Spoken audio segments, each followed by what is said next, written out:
The lives of ordinary Iranians are at risk amid a war of choice with little regard for residential areas. The Iranian people are caught between a large-scale military campaign by two countries, the US and Israel. And so is their cultural heritage.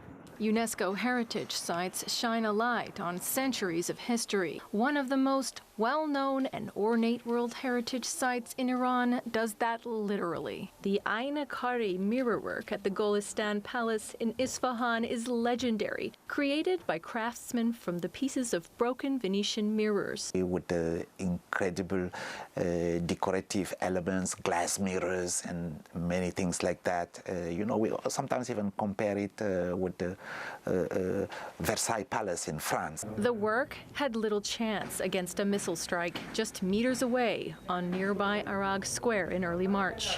The strikes remain unlawful, no matter the assumed or stated objectives of those strikes.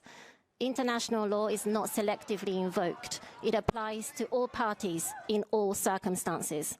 The Golestan Palace complex includes architecture that crosses dynasties, from 16th century Safavids to the Kahars, who rose 200 years later and used it as their seat of power after moving the Iranian capital to Tehran. Its mirrored halls and tile work have survived hundreds of years of upheaval, revolution, invasion, war, until now, and it's far from the only site at risk. Iran is home of 29 World Heritage sites, and 4 of them have suffered damage. Including Isfahan's Chehel Sutun Palace with its Safavid-era murals, and Nakchi Jahan Square as well, a marvel of urban planning. The risks to cultural legacy run far and wide. Everything that tells the history of all the civilization of the 18 countries in the region.